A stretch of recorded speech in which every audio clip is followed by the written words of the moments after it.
Hello everyone, welcome back to Simply Nerdy. It's Hayden again. I'm going to be doing another video on Sword and Shield, specifically my opinions on just what Game Freak is doing right now. Personally, I don't think that they're doing very well. They've made a lot of decisions that I do not agree with, that do not mesh well with the series, at least in my head. One of my first issues is that a lot of the Pokemon community and a lot of the fans, we thought that they would be taking what has worked in the past and sort of enhance that. All the new processing power that the Switch is capable of, we'd get a much higher level Pokemon game, and that is not true. We are not getting that, technically. I don't know. Let me talk. Let me defend my position here. Really, instead of enhancing everything fans love about the old games and adding to that with an open world, like wandering Pokemon like in Let's Go, Pikachu and Eevee, they sort of just cut more mechanics to throw in new ideas that are kind of lame. They did this with the partner Pokemon replacing HMs in Sun and Moon. I don't know. A lot of people I knew were happy about that. They thought that HMs were kind of dumb, but that's something that has been an integral part of Pokemon, is exploring the world, and once you get that new ability, you're able to get past these issues. I loved doing this specifically in Heart Gold.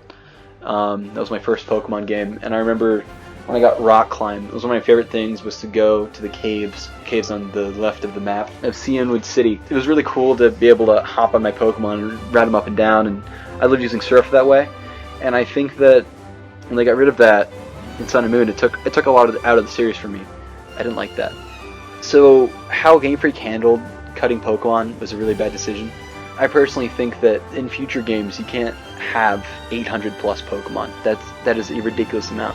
I don't know. I thought that Game Freak would have made better choices with who they kept and who they got rid of, but I don't know. Their first argument was that they're making all new models, which would take up more room, but all of the models that we've seen have been absolutely identical to the models from Sun and Moon and Omega Ruby and Alpha Sapphire. It makes no sense. They could literally just port those over. And it would take up not as much room. They also filled up the game with unnecessary features, which I do not agree with, like the Curry Dex in Pokemon Camp. Pokemon Camp could be cool, but from everything we've seen, it's literally the petting your Pokemon mechanic made larger, I guess. We're also getting 28 plus forms of the ice cream Pokemon, Alcremie, for like no reason. That's 28 plus slots. Like, they're making some reference about like, oh, it's ice cream flavors, but like 28? If they had like 5, I'd think that's too many. And even then, like with 5, you could do like, oh, this one is chocolate, so it's earth, so it's rock type or whatever, and make like elements a part of it. But I think it's just very normal, and it makes no sense. So if they had typing differences with each flavor, that'd be cool.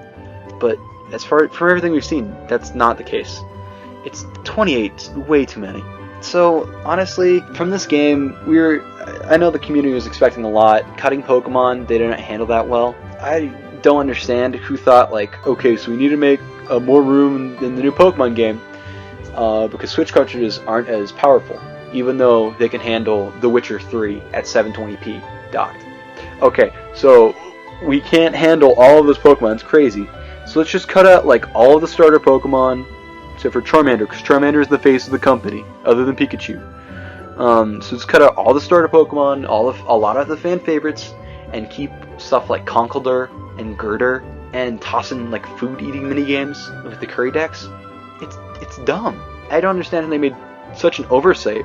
It's almost like they want the community to be mad so that they can patch it later, but I don't know.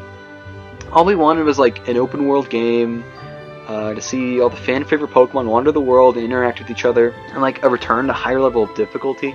I wasn't really happy with what Let's Go was doing. I don't know.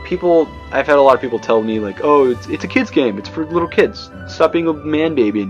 And to that, I just say, have you played any Pokemon game before, like Black and White? They're not easy. You can't just breeze through them. That's the problem I had with Sun and Moon. I finished that in only a couple hours. It was not a big issue at all. I didn't struggle. I don't think I struggled once in the entire game. I may have fainted once, but that was it. It was so mind-numbingly easy. And I don't know, if you want a kid's game, then play the Let's Go games. Those are so easy because they're meant for like smaller people. I don't know, it's meant for a more casual fan. What they said with Sun and Moon is that it was going to be a return to form, all of those higher level thinking, higher level like typing advantages and IVs and everything. But I don't know. If they split it between the mainline games are difficult again, and the Let's Go games are for younger audiences like little kids, because those are just easy, right?